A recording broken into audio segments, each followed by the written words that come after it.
আমি জাস্ট একটা গানের একটা লাইনই গাইতে চাই, যেটা আমার সাথে খুব অ্যাপ্লিকেবল। ও মনিহারা আমি প্রেমে গোহারা, দ্যাটস ইট। ওকে, সো চলে এসেছি স্টিমার সাথে। কি রে, কি খবর? দিনকাল কেমন কাটছে? দিনকাল খুব ভালো কাটছে, দেখতেই পাচ্ছি ভিক্টোরিয়াতে রয়েছি, বিশাল ব্যাপার।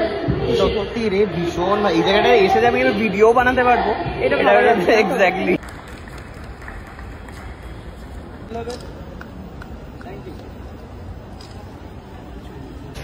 সো মা আর খুকুকে নিয়ে চলে এসেছি হচ্ছে আমি আজকে ভিক্টোরিয়ায়। কেন এসেছি সেটা জানতে পারবে, কিন্তু যেটা আমার খুব মজা লেগেছে সেটা হচ্ছে পুরো একদম ভেতর অব্দি পার্কিং করে দিয়েছি আমি। খুব মজা পেয়েছি আমি। কি গো মা, কেমন লাগছে? খুকু প্রথমবার তো ভিক্টোরিয়ায়। চলো, একটা সুন্দর ইভেন্ট আছে, সেই ইভেন্টে আমরা এসেছি। এই যে দাদা এসে হচ্ছে পার্কিং করে দিয়েছে আমাদের পুরো ভেতর অব্দি। প্রচুর মানুষ রয়েছে এখানে, যারা সবাই ভিডিও করছেন, ঘুরতে এসছেন, কেউ প্রেম করতে এসছে। এখানে জলের লাইন দিয়েছে।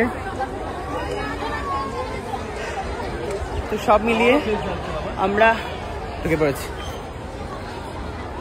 চলো।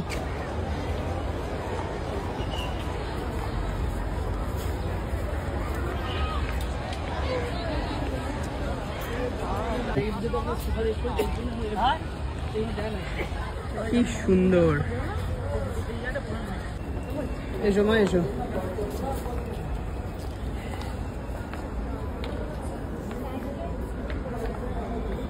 কি রে খুকু, দেখ আজকে হচ্ছে বিবেকানন্দর জন্মদিন, 12 জানুয়ারি। স্বামী বিবেকানন্দ, যিনি চিরযুব এবং the greatest icon of all young people in our country and abroad, and everyone who is young in their heart and in their mind, তাদের কাছেও স্বামীজি আইকন। কিন্তু আজকের দিনটা আরও একজনের বলিদান দিবস। তিনিও একই রকমভাবে ইউথদের কাছে আইকন। তিনি ছিলেন মাস্টারদা সূর্য সেন, কাজেই তাকেও যেন আমরা ভুলে না যাই। এবং এবছর যেহেতু বলুন ধর্ম নিয়ে, তখন স্বামীজি বলছেন এই ভারতবর্ষে কত মানুষ খেতে পায় না, কত দরিদ্র, কত অসহায়, চারিদিকে মানুষ। আবার ব্যক্তিটি বলছে, স্বামীজি আপনি ধর্ম নিয়ে আমায় কিছু বলুন। স্বামীজি আবার এই দুঃখের কথা, অসহায়তার কথা, মানুষ চারিদিকে কত কষ্টে আছে সেটা বলছেন। লোকটি বারংবার প্রশ্ন করার পর তিনি বলেন যে স্বামীজি আপনি তো আমাকে ধর্ম নিয়ে কিছু বলছেন না, আমি বারবার জিজ্ঞেস করছি। তখন স্বামীজি বলেন যে এই অসহায় দারিদ্র মানুষের পাশে থাকাটাই আমাদের একমাত্র ধর্ম। তাই সেই স্বামীজির কথা, এই একটা মানুষ যা বলে গেছে জীবনে, সেই কথাগুলো যদি মনে রেখে আর মনে করে আমরা জীবনটা কাটাতে পারি, তাহলেই বোধহয় আমাদের জীবনের সার্থকতা পাবো, আর কিচ্ছু ভাবতে হবে না। সুতরাং এই মানুষটার জন্মদিন আজ একটা দিন বটে। এই অনুষ্ঠানে আমরা হয়তো অনেক মানুষ প্রথম ন্যাশনাল ইউথ ডেতে আছে, কিন্তু আমি তাদের কাছে আজ খুব স্পেশাল দিন। আজ আমরা জানি যে বিকশিত ভারতের যে লিডারশিপের যে পিএম আমাদের প্রধানমন্ত্রীর তরফ থেকে এবছর প্রথম বিকশিত ভারতের লিডারশিপ ডায়ালগ চলছে দিল্লিতে, অনুষ্ঠান চলছে ন্যাশনাল ইউথ ডে। আমরা জানি মাই ভারত পোর্টাল লঞ্চ হয়েছে সেন্ট্রাল গভর্নমেন্টের ইউথ অ্যাফেয়ার্স অ্যান্ড স্পোর্টসের তরফ থেকে। আমরা প্রচুর ইউথকে এবছর মাই ভারত পোর্টালে রেজিস্টার করিয়েছি। আগামী প্রজন্ম মাই ভারত পোর্টালের মাধ্যমেই কিন্তু তাদের ভবিষ্যতের ফিউচারগুলোকে গড়ে তুলবে। তো এইরকম নানা প্রজেক্ট আমাদের গভর্নমেন্ট আমাদের দিচ্ছে এবং ইউথদের জন্য, কিন্তু সেই কাজে ছুটে চলে এসে এবং একবারও জিজ্ঞেসও করে না। সত্যি কথা, HIV AIDS বাচ্চাদের সাথে আমরা সারা বছর কাজ করি এবং মানুষকে বোঝাই যে এই HIV AIDS এটা একদমই অছুত নয়, এবং সেই বাচ্চাগুলোর পাশে থাকা বা সেই মানুষগুলোর পাশে থাকা আমাদের কতটা দরকার। সায়ক আমাদের অনুষ্ঠানে এসেছিল চারুচন্দ্র কলেজের HIV AIDS নিয়ে যে প্রোগ্রাম হয়েছিল AIDS ডেতে, এবং প্রচুর মানুষের কাছে সেই বার্তা ছড়িয়ে দিয়েছিল। আপনারা জানেন মিনিস্ট্রি অফ কালচারের থেকে কিছুদিন আগেই সায়ক সম্মানিত হয়েছে। আমরা একটু সম্মান প্রদান করব।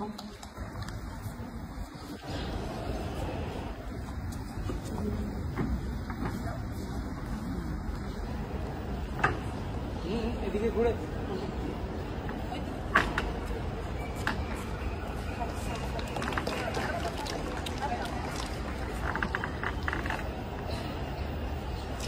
জোরে হাততালি হবে সবাই।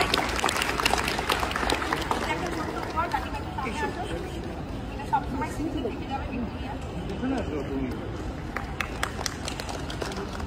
একটু এদিকে স্মাইল হবে। Thank you.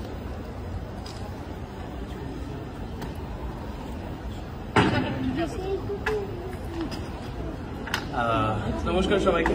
খুব প্রেস্টিজিয়াস জায়গায় আমরা সবাই একত্রিত হয়েছি, আর আমি খুব একটা ভালো কথা বলতে পারি না। আর নুপুরদি যেটা বললো যে সবসময় আমাকে পাশে পায়, হ্যাঁ ডেফিনেটলি আমারও একটা দায়িত্ব বর্তায় নাগরিক হিসাবে, যে প্রত্যেকটা মানুষের পাশে তারা যে রোগ বহন করছে হোক বা যারা নিডি পিপল তাদের সবাইকার পাশে আমার মনে হয় যে থাকা আমার যতটা ক্ষমতা আমি সেই ক্ষমতা দিয়ে আমি চেষ্টা করি সবসময়। নুপুরদি যেভাবে কাজ করে যায় সবাইকার জন্য সিরিয়াসলি মানে অনেক অনেক বিরল বিষয়টা, মানে প্রচুর মানুষ যদি এরকমভাবে এগিয়ে আসে নুপুরদির মতন প্রচুর মানুষকে নিয়ে একসাথে, যেরকম বললো লিডারশিপের খুব অভাব, তো এরকম যদি মানুষ যদি এগিয়ে আসেন প্রচুর ইউথদেরকে নিয়ে, তাহলে আমার মনে হয় যে ইউথদেরকে আর শুনতে হবে না, ফোন নিয়ে বসে থাকে সারাদিন।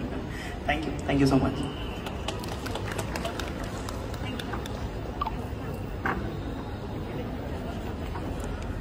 এবার যে শিল্পীকে আমি ডেকে নেব, আরেকজনের কথা একটু শুনতে চাইছিলাম শাহরুখের মার কাছ থেকে। যাই হোক, নেক্সট বার শুনবো কথা। আর আমি ডেকে নেব লিটল চ্যাম্পিয়ন ছিল এবং সেই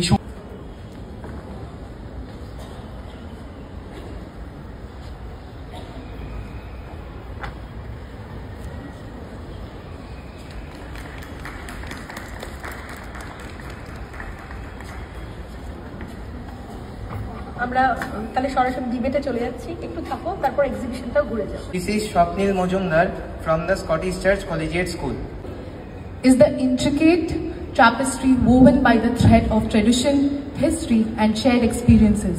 Water bodies that are being deteriorating in our country, and along with that his work is to preserve the ancient Indian knowledge. The Garden of Legacy, youth as a cultural ambassador. Okay, so চলে এসেছি steamer সাথে। কি রে, কি খবর? দিনকাল কেমন কাটছে? দিনকাল খুব ভালো কাটছে, দেখতেই পাচ্ছি ভিক্টোরিয়াতে রয়েছি, বিশাল ব্যাপার। সত্যি রে, ভীষণ। এই জায়গাটা এসে আমি ভিডিও বানাতে পারবো, এটা এক্স্যাক্টলি। তো তারপরে বল কি খবর, কবে ডাকছিস বাড়িতে? কবে আসবি? আমার বার্থডে টাইমে যদি পারিস চলে আসিস, 26 তারিখ। সবাইকে ডাকছি না, তোকেই ডাকছি।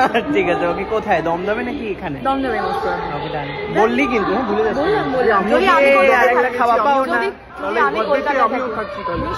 যদি তুই কলকাতায় থাকিস, না না না, ওই লোকটা শোনেনি, ওই লোককে ধরিস না, লোকটা ধরলি সব খেয়ে নেবে। তুমি যাও, চলে যাও। ওকে, টাটা। এখানে ফটো তুলছে এখন সিনা, পোস্ট দিয়ে দিয়ে। আলাদাই ব্যাপার জীবনে ওর ছবি আসছে তমসুন্দর। হ্যাঁ, একটা সিনেমা আসছে সৈনির সাথে 31শে জানুয়ারি। বাহ, ওর ছবি তুমি প্রমোশন কেন করছো? না না, এই তোর কি সিনেমা আসছে রে?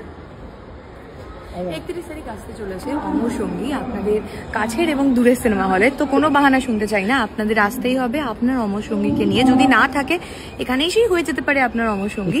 তো প্লিজ দেখবেন অমর সঙ্গী আর জানাবেন কেমন লাগলো। আমাদের গান কিন্তু রিলিজ করে গেছে। গানটা কি 2 লাইন গেয়ে দে শুনি তাহলে। আমি জাস্ট একটা গানের একটা লাইনই গাইতে চাই, যেটা আমার সাথে খুব অ্যাপ্লিকেবল।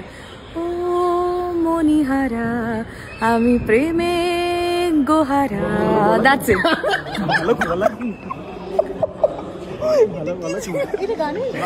আমি প্রেমে গোহারা।